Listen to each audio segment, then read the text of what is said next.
What's going on, guys? What's cracking? So I know I've been slacking a little bit here lately, so I do apologize. I'm trying to get some other things done, and I did kind of get the interior in and not record it, so to a point. So let me go ahead and just show you that, because there's some other things I want to show you today too. So obviously Colton's car is still there. We're just waiting and waiting on parts. Miggy Build is making the turbo manifold, and then we're waiting some other stuff from FS Moto, who's making the trigger kit for that car. So that's just kind of on the back burner, as we're really just, well, working on this bad girl right here. So I did get the interior in. Let's go ahead and open the door here real quick. A couple little things here too, as I'm looking at that. I went ahead and bought new plastics here. So this little stopper here, I was able to buy that. Thank you to 66 on Instagram. He was able to find this for me. I couldn't find it anywhere. He was able to source them. These weren't, they were there, but they were like scuffed up and like chewed. So when you go to, again, when you go to detail, it'd get caught on the rag, and it drove me nuts. Plus, it's a brand new paint job, let's put new in. I was able to source these bolts too, which Toyota no longer sells, so I was able to source new bolts. And I was able to clean these up as best as I could too before I put them back in, because Toyota no longer sells these.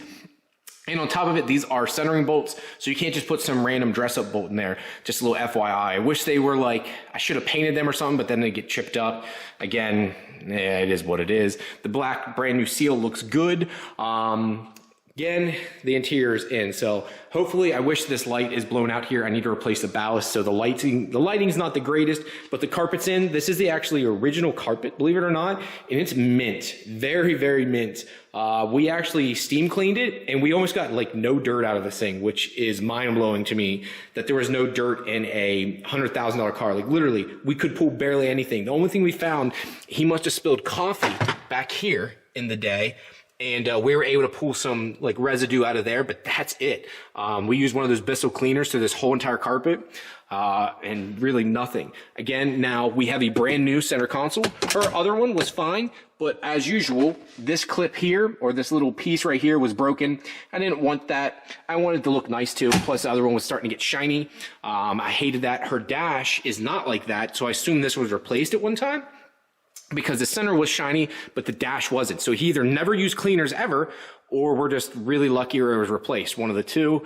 I don't have this clipped in either. The reason I don't have it clipped in, because I know I'm gonna have to get back in there. When you clip them in, you can break them. I didn't want to take that chance. Now, the biggest thing, besides the carpet, is all of the rear plastics are in. So, quarter plastics here, the window plastics, the door belts are in. I've actually got speakers here, which I'm going to show you here today. I haven't done that side yet, so I did want to show you that. Obviously, the leather's in. This is the original leather, because it's like plastic leather. Only the front part of the seats, so the front seats, if you have leather, are actually real. These are like a plastic leather. I didn't replace these because with the twins coming, I would like them to ride in a car, and when you cinch down baby seats, it destroys the seat and the way it's molded in there. So I kind of figured I'll wait till they get a little bit older, maybe wait a couple years and then replace them. Another new thing, or issue I should say, when I go to pop the trunk, it is no longer popping. I have to use a key to open the trunk. So if I go over here and I look, you can see back in there, nothing's happening. I can see the mechanism move, and I'm trying to figure out why. I haven't really looked into it that much. It just happened today, so I got to figure out why that's happening. Another thing too is I do have the negative for the battery running here, the positive over there, because the Nexus ECU that's going in this car requires direct power and ground from the battery. The problem with that is on that side, it's perfect, mint. It fits under there flawless. On this side, it's good, and when I ran the wiring, I didn't give this enough space here, and this doesn't want to clip in now. So I'm gonna have to finagle with this, because I don't want to break these clips off. This carpet's nice, so I'm leaving it kind of loose and ugly for right now. Yes, I know it's not perfect. I will fix this, because I want this line runner here, as it's the cleanest way, best way to access it. And then you can see I've got all this excess line here, as I've got to run it up over the dash, cut the line, and then I've got to crimp on a fitting. Not a big deal, but I do have to run it through. It's not going to be a lot of fun trying to get it through the dash. I'll most likely have to take this apart to try and feed it through, because there's just not a whole lot of room. So again, that is in. You can see again all the plastics here. The headliner's in. Let's go ahead and get the key. I'll pop open the trunk here, show you some of the trunk too. So get in here, and the last thing you want to do is scratch these brand new taillights.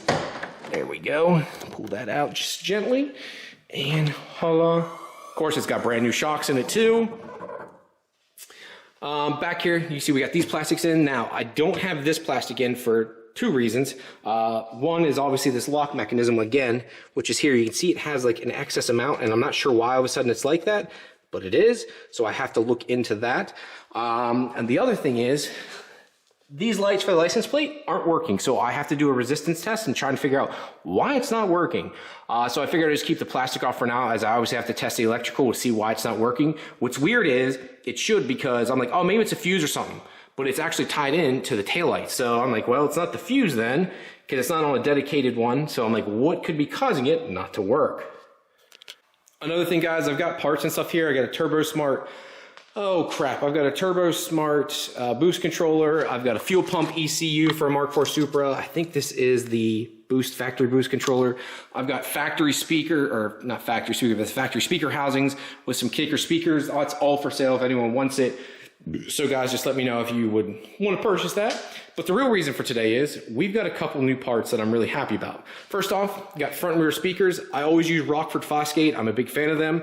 Back in the day, one of my friends turned me on to them, and I'm like, I'll just stick with the brand. They've always done me right. I know they fit. I've used them before, so yeah, my personal car has the nice punch versions. I went with a little bit cheaper brand on her car just because my wife doesn't bump music like I do, so I figured these would be okay. Anything is better than stock. So I've already got the one rear speaker in. I do have to do the other side yet. The best part is the factory speakers clip right up to this, or the factory wiring, so you have to add no wiring, no nothing. And then I just use like self-tapping screws to actually mount this in. Pretty freaking easy, right? You're not doing rocket science there. And in the fronts, I use these custom brackets. You can get these off eBay or Amazon. They're just like 3D cut molded pieces. I don't know. There's plastic pieces, and they fit in there perfect. The speakers here are 6.5 inch, and they fit in there without touching the glass, and they fit behind the factory plastic. That's one of the biggest things for me. If this had too much depth, it would hit against the glass or push against the plastic, which I did not want. So these are one of my favorites. Again, these are the Rockford Fosgate R1s. Pretty cheap, or here's the actual R165 by 3. Nice little speakers, nothing crazy, but they get the job done. I also want to give a big shout out to Protuners. He was kind enough to send this little care package out. I personally am not going to be using it for my car. Jose Valle at Kaizen Motorsports is making my harness, but this is like hey, if I break a sensor clip or something like that happens, I can buy this. If you guys would check out protuners.com, he has all this stuff listed on the website. They're like a package deal. IAT kit, you've got IAT sensor here, which is really cool. EV6 for injector clips and stuff. You got everything down to the VSS. Every little clip comes with pins and the actual seals too. Pretty neat little setup. Again, not everyone's going to need this. For someone like myself, if I'm working on Colton's car or my car, the wife's car, something I break, I destroy, it's nice just to have clips around. It's nice to have this little kit. I think it's around $95 to $100 for everything you see here, which is a great little deal. So guys, go check them out. Thank you very much again, brother. I really do appreciate this. This isn't interior related, but we have one last thing up here, and we have the Bosch drive-by-wire throttle body. So this is what I've been waiting for. It is an 82 millimeter. This is a OEM Bosch throttle body that comes off the Porsche. We're trying to figure out how we're going to place it here. As of right now, you could place it like this, but then it puts it really, really close over there. It's just, I'm trying to find the best place to mount this thing. It's hard to do this with one hand, by the way. But if I do it like this, that's not gonna work because it's gonna hit there. And I can't place it like this because then that's like that. So the best way to do it is honestly, is to place it like so. Place it upside down and then get a bracket to help line this thing up. So that puts the motor on the bottom, has plenty of clearance, doesn't touch the fuse box. Now you do have this little piece on the top, which is not the prettiest, but it could be a lot worse. So I am really happy that I got this in. It's pretty neat that we're gonna be able to use drive-by-wire on an older car. If you guys didn't know though, the VVTi engine actually came with a form of drive-by-wire. It's a little wonky the way it worked, as it was actuated by cable, but then it used electronically inputs from that cable to then open the throttle. So like if the car was off and the ECU wasn't powering anything and you would give it wide open throttle, it wouldn't do anything. Pretty weird, but also pretty neat. It was like an old school version. It was a way to get away from using, for cruise control and stuff, you didn't have to have the external box. It did a couple other things for you too. You didn't need an idle air control valve because of it. So it just kind of, it was supposed to simplify things, but also overcomplicated things at the same time. All right, so I want to show you this Ghetto setup I have here real quick. So I don't have a jump box. Jose Valle actually, he's like, why don't you use a jump box? I don't have one. So I had extra wire that already had a lug on it too. So put that lug there, and I ran power wire this side because it's got to go to the ECU. So I have that going there, over here, and yeah, guys, I'm Ghetto, but it works. So give the car power so the music would turn on, and I would play the music, but that would demonetize this video, and we can't have that happen. The car does have power. I have it off right now, but the speakers work. Very happy. The front ones, I have that one in, this one's out. You can see how they look mounted in. Here's the rear one. Fits in there very nice, like perfect. Yes, I only do have 2 screws holding it in, and that is more than enough. Those things are in there tight. The factory screws are really, really tiny. You can see here in the front too. I got those from Advanced Auto. They're very, very long too. They just pierce to the backside of this, which is perfect because I want to make sure they're held in. Same with over there. Now I'm just going to walk over here and show you guys this one, just so you guys can get a better idea. Again, I made a video on this before, but just kind of showing you y'all real quick. Whoop, before I almost fall back. I really like this. You can get it off eBay or Amazon. It's 45 bucks for this plastic mount. And fits perfect. You can see it actually, once you bolt it up too, you're going to have to press on a little bit because it's a flat piece, so this is obviously got to bow in some. But mine did that, and it's perfect. It literally fits perfect. I do like, it even has a cutout here for the factory clip to go in here, so that's supposed to snap in. I'm not putting in yet because I got to take this back out. I do have the door plastics to put in yet. I got to go see Travis Beaver and his family to put that on. Now, I was just told that they use buttle tape for this, so I might go source some of that here locally. But again, I will have to take this back out so I don't have it plugged up front here because, well, I guess I could clip it off that. So I guess I might as well wire this up. That'll be a lot easier, to be honest.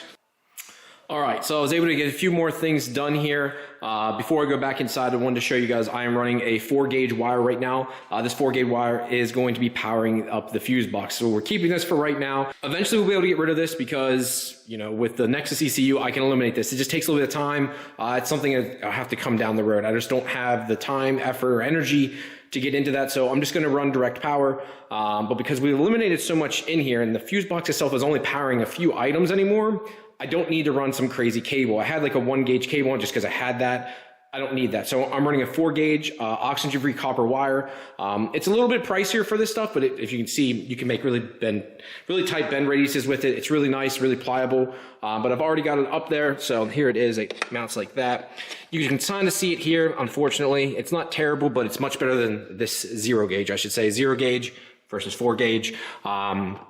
But it'll be plenty enough to power up what it needs to. Now I just need to take it, run it up along here, and then inside the car, test how far it needs to go over there, then pull it back out, and then put a lug on it. Now, another thing I want to do here today too is get this up in the air and put my wheels on the car. Why do I want to put the wheels on the car? Because I need to make sure that it can get high enough. ISC, if you guys saw in the previous video, sent me coilovers, and they're very nice, but the car seems very low. So we need to test, and they're gonna, you know, let them know, like, hey, you need to give me a little bit more access or a little bit more room height, because if you guys can see, the car is quite low, and I don't think I'm gonna be able to get even my wheels and tires on this. And obviously I'm gonna put something similar on her, so if that's the case, you know, we're gonna have to change this up a little bit. So I just need to get it off, take a picture, plus gonna look pretty freaking cool. And right now, just so you guys know too, the car has been driven. You guys know what it's like when you drive the car around, hit a few bumps, it levels out more, so it'll go even further down yet. So I just want to make a quick check on all that. I did get the rest of the interior in. Now that door is not done, and I'll explain why here in a second. There's some work needs to be done. A couple other things too. These doors are the original ones, so there is some love marks in it. I'm not sure if I'm gonna, this guy had tape on it before, but I hated the tape. I might just glue and then try and put some marker in there, but just get some very basic glue for that. They had a piece of tape here for a bubble, which I wasn't sure. You could see it's left like this residue from the years, but I'm not sure why they did that. I did redo her dash panels back in the day. That shouldn't say back in the day. And they just don't look that nice. The paint I used and stuff has a rough feeling. I need to redo them, but at this time, again, it's on my low list of priorities. There's so many other things that need to be done first. I can do that at a later date, and I'll probably match them up to the SEM panels that I have in my car. What else is there? Again, this is fully bolted on. It feels nice because it's so much sturdier than my door. Way sturdier. If you guys saw my Instagram too, I put brand new plastics inside and got the Rockford Fosgates in the front and the back. I do need, again, to work on that door. The one thing I wanted to talk about with you guys, this is one issue I'm having. This car was obviously wrecked. If you've been following along, this car was wrecked down the side. This door had been replaced. Here's the problem I'm having. This gap opening here from here to the edge of the door is a 1/4 inch off from that Supra and that. They have a 1 1/4 inch opening from this edge of metal to the actual rubber seal. So I took the seals off both the cars too to make sure, and yes, it's the actual metal to metal. So I'm not sure when they put the door on or if it was reskinned. I had my body guy look at it and he said, no, it was not reskinned, it was an actual new door.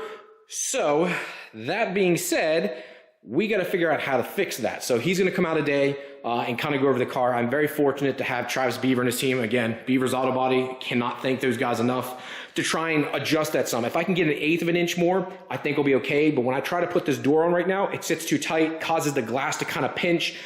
So people said, we need to adjust the glass. It's not that. I can actually physically watch when the glass goes up and down too, even if you don't. Trying to put this door on does not seat. You can see where it literally started to pull it apart here. And I've actually tried the door card off of that car, and my car does not fit, but this door card fits on both of those cars. So rules out the door card, and we know it's the door itself.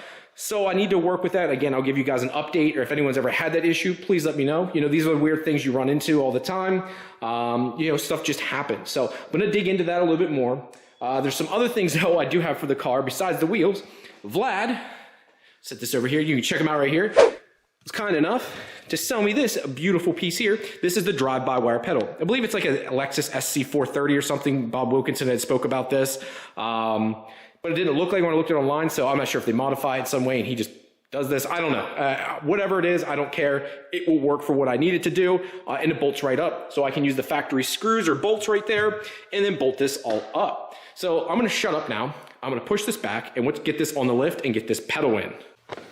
All right, so I've got the drive-by-wire pedal up in there now. So if you guys can see right there, you can see the little plug comes off of it, and it uses the same plug connector as your idle air control valve. So if anyone needs to have the wiring made for this, that's all it uses, which is pretty simple.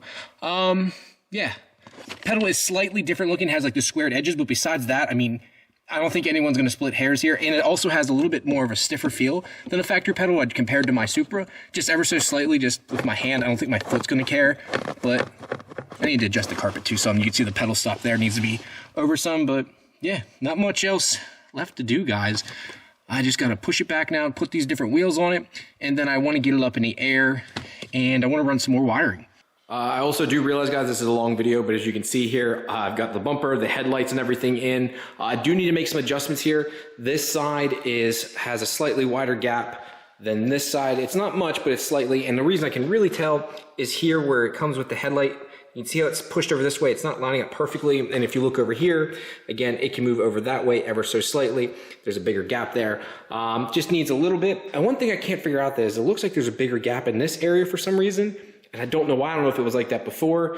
I'm using the same bumper, same hood, same everything in that aspect. So that shouldn't be different. But again, I don't really know. When I shut mine, so if I go over here, okay, and look how small that gap is.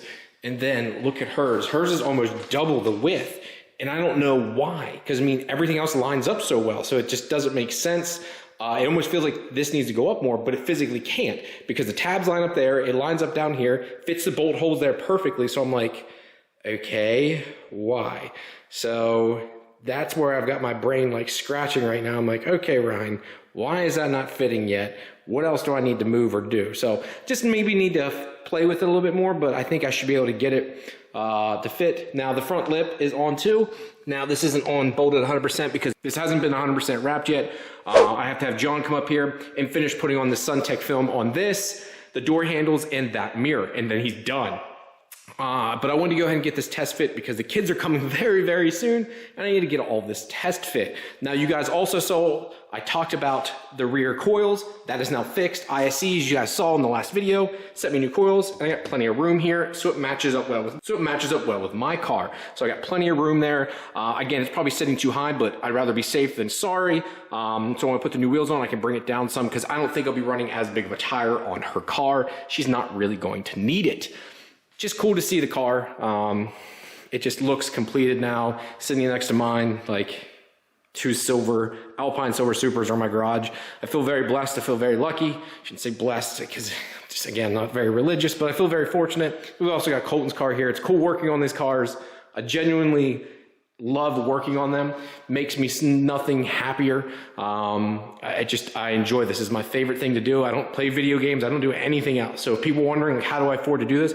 I have no other hobbies. I literally gave up all other hobbies to pursue this hobby. So if you're wondering, I don't make this crazy amount of money, but I had to sacrifice everything just to do this one thing. So don't buy fancy clothes. Don't buy video games. I don't travel. I don't do anything. Like, I did literally give up a lot. So if you guys want perspective and how I'm able to do all this.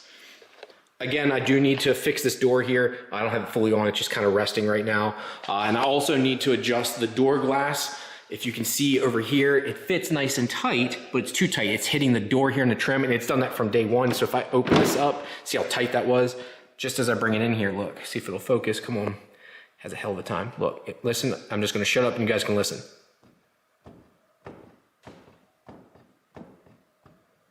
It just hits ever so slightly. It's pushing up into it way too much. So if I come back here, listen. Look how far it's sticking out right now. I mean, it needs to be tight, but that's a little ridiculous. It doesn't need to be that much. And I don't want to destroy the seals on this car too, because they're brand new. So the last thing I want to do is screw up the brand new seals in this car. Take a look there. See how nice that fit is there. And then back here too. So I just don't want to mess them up. But if I shut the door, it does shut. Like, it doesn't have that problem, but I need to bring it down just a smidge in the back, and I think we'll be good to go. All right, guys, thank you very much for tuning in today. If you want more Supra content, stay tuned. I got a lot more to do with this car yet. We're getting very close. Jose Valle at Kaizen Motorsports. Kaizen, I always screw it up, buddy. I'm sorry. That'll be here by the end of February. He promised me he'd have it done, so I'm excited for that. We should be able to turn this thing over soon. The only thing we need to get on it really is the turbo kit and the in-tank pump setup. So it should be able to turn over soon, and I am beyond stoked. Thank you guys very much for staying tuned in with me, and I'll talk to you later. Peace.